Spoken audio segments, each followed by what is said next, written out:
idea for Americanvas actually began in 1992. I was researching some ideas for writing a piece for a string quartet and piano and a few winds. And I've always really appreciated the work of contemporary American painters, especially those over the past 70 years, people like Mark Rothko and Jackson Pollock and Philip Guston and Andy Warhol, so on and so forth. And so the eventual piece was called Synesthetic Fantasy, and we premiered it way back then. And then more currently, I was looking for some ideas for a piece for jazz quintet, and just decided to do the same thing again, but do it in a jazz context. So the idea was to somehow do not only just interpretations of paintings of painters over the last 70 years, but also see if there was some way to follow the same creative process to compose the pieces as vehicles for a jazz group.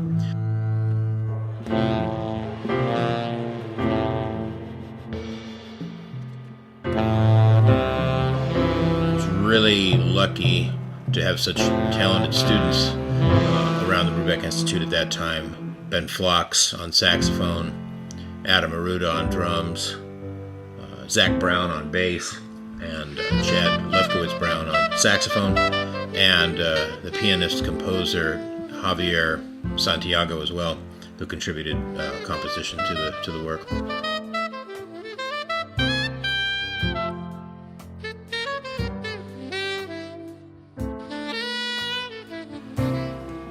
Georgia O'Keeffe is known mostly for her paintings of flowers and rocks and shells and landscapes and animal bones, so on and so forth.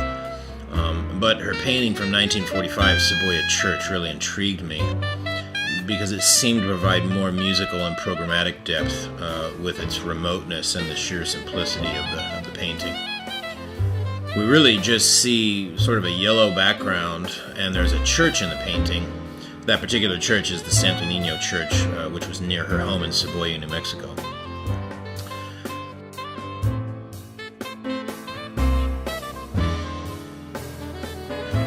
O'Keeffe felt that the message in the painting was not as pleasant as many of her other paintings. What I tried to do, because I couldn't really come up with a way to compose a piece of music that was exactly the same as the way that O'Keeffe painted the painting, I just looked at that painting and tried to tell a musical story of a short history of events that might have happened in the church in one season, for example.